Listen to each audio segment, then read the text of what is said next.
BJP की सरकार से पूछना चाहती हूं कि बेटी बचाओ बेटी पढ़ाओ ये स्लोगन क्या सिर्फ स्लोगन था? और इन 3 महीने के कार्यकाल में तो मुझे सिर्फ स्लोगन नजर आता है। उन बच्चियों ने मौका भी दिया सरकार को कि उन्हें न्याय मिले, लेकिन 3 महीने तक कुछ ना हो पाना मेरे को लगता है कि हमारी बेटियों को आगे न बढ़ने की मंशा इनकी दिखाती है। आज जो बच्चा अनुशासन में रह के अंतर्राष्ट्रीय स्तर पर ओलंपिक में जो मेडल लेकर आता है, मैं समझ सकती हूं कि वो कितना सहनशील होगा, संघर्षशील होगा। और आज उनके आंसू बता रहे हैं कि वो कितनी पीड़ा से गुजरे हैं। और पिछली वार्ता के अनुसार आप सबसे ये भी बताया गया था कि विनेश फोगाट ने माननीय प्रधानमंत्री महोदय को अपने फैमिली के साथ जाकर इन बातों का जिक्र।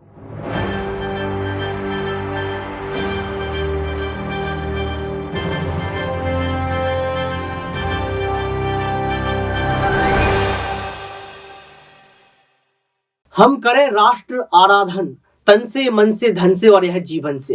दर्शकों, आपको याद होगा कि हमेशा से ही हम इन पंक्तियों को बचपन से गाते आ रहे हैं। राष्ट्र की आराधन की हम बात करते हैं, भारत माता की जय हम बोलते हैं, लेकिन आज हमारे देश की कन्याएं, बेटियां, नारियां सुरक्षित नहीं हैं और इसको लेकर लगातार बीजेपी पार्टी पर सवाल खड़े किए जा रहे हैं कि कम से कम महिलाओं की सुरक्षा तो कर लो।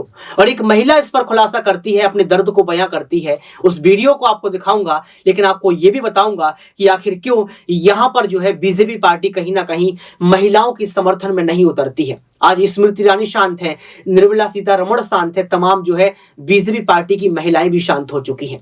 नमस्कार, आपके साथ मैं हूं ऋतिक सविता। स्वागत है आपका SPN 9 न्यूज में।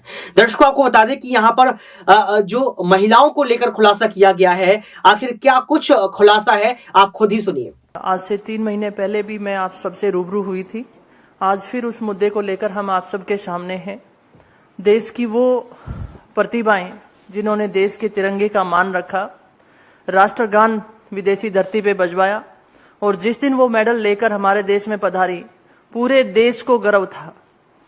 मैं बीजेपी की सरकार से पूछना चाहती हूं कि बेटी बचाओ बेटी पढ़ाओ ये स्लोगन क्या सिर्फ स्लोगन था? और इन 3 महीने के कार्यकाल में तो मुझे सिर्फ स्लोगन नजर आता है। उन बच्चियों ने मौका भी दिया सरकार को कि उन्हें न्याय मिले, लेकिन 3 महीने तक कुछ ना हो पाना मेरे को लगता है कि हमारी बेटियों को आगे न बढ़ने की मंशा इनकी दिखाती है। आज जो बच्चा अनुशासन में रह के अंतर्राष्ट्रीय स्तर पर ओलंपिक में जो मेडल लेकर आता है, मैं समझ सकती हूं कि वो कितना सहनशील होगा, संघर्षशील होगा। और आज उनके आंसू बता रहे हैं कि वो कितनी पीड़ा से गुजरे हैं। और पिछली वार्ता के अनुसार आप सबसे ये भी बताया गया था कि विनेश फोगाट ने माननीय प्रधानमंत्री महोदय को अपने फैमिली के साथ जाकर इन बातों का जिक्र किया था। माननीय प्रधानमंत्री जी से मैं गुजारिश करना चाहूंगी कि कम से कम आपको उस बेटी की बात सुननी चाहिए थी जिसको आपने बेटी स्वीकारा था। आज 3 महीने बाद वो मजबूर हो गए, सड़कों पे ट्रेनिंग कर रहे हैं, सड़कों पे सो रहे हैं, सड़कों पे खा रहे हैं। तो इससे बड़ा दुर्भाग्य क्या हो सकता है? एक तरफ हमारा देश मेडल की आस करता है और दूसरी तरफ हमारी बच्चियों का शोषण होता है। और मैं आपसे ये भी कहना चाहूंगी कि इस देश की कोई भी बेटी ऐसा बुरा लांछन किसी पे नहीं लगाएगी जिसमें उसकी असमत जुड़ी हो। ये हमारे देश की गरिमा रही है और मैं उन बच्चियों की हिम्मत की दाद देती हूं जिन्होंने आने वाली पीढ़ी को एक सही रास्ता दिखाने के लिए, आने वाली पीढ़ी का शोषण ना हो, उसके लिए वो आगे आई हैं। और जैसा माननीय हमारे सांसद भाई दीपेंद्र हुड्डा जी ने कहा और प्रियंका गांधी जी ने कहा, कांग्रेस पार्टी उनके साथ खड़ी है। व्यक्तिगत तौर पे मैं अगर बात करूं, मैं खिलाड़ी रही हूं, महिला हूं, और मैं उस पीड़ा को समझ सकती हूं।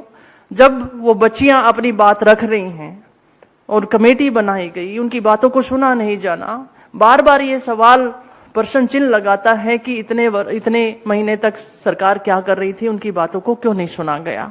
तो ये जो बेटी बचाओ बेटी पढ़ाओ वाला स्लोगन है, सिर्फ स्लोगन रह गया है। आज देश की बेटियों को देश के सभी वर्ग की जरूरत है।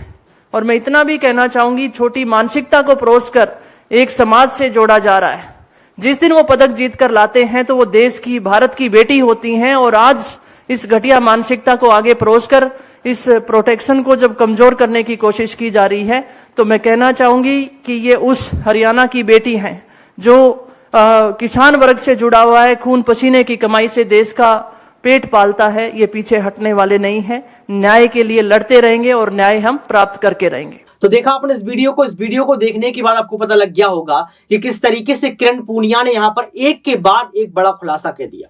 सड़कों पर सो रही हैं, सड़कों पर खा रही हैं, ट्रेनिंग कर रही हैं, सरकार नहीं सुन रही। आखिर क्यों नहीं सुन रही? आखिर विनेश फोगाट को न्याय क्यों नहीं मिल रहा? साक्षी मलिक को न्याय क्यों नहीं मिल रहा? ब्रजभूषण शरण सिंह में इतनी कौन सी ताकत है जिसको बीजेपी स्वीकार कर रही है?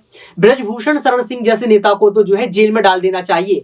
ब्रजभूषण शरण सिंह जैसे नेता को तो जो है तत्काल से उनका इस्तीफा ले लेना चाहिए। लेकिन कहीं ना कहीं ये तस्वीर नजर नहीं आ रही है जो महिला खिलाड़ी कहीं ना कहीं जो है जो दुखी नजर आ रही हैं। उनके पास खाने को नहीं है, उनके पास जो है कहीं ना कहीं आप समझ सकते हैं कि सड़कों पर सो रही हैं, सड़कों पर खा रही। लेकिन ये तस्वीर देखने के बाद बीजेपी पार्टी अभी भी मूक दर्शक बनी हुई है। अब देखना ये पड़ेगा कि बीजेपी का अंतिम फैसला क्या होगा। आज के लिए सिर्फ इतना ही। देखते रहिए SPN9 न्यूज।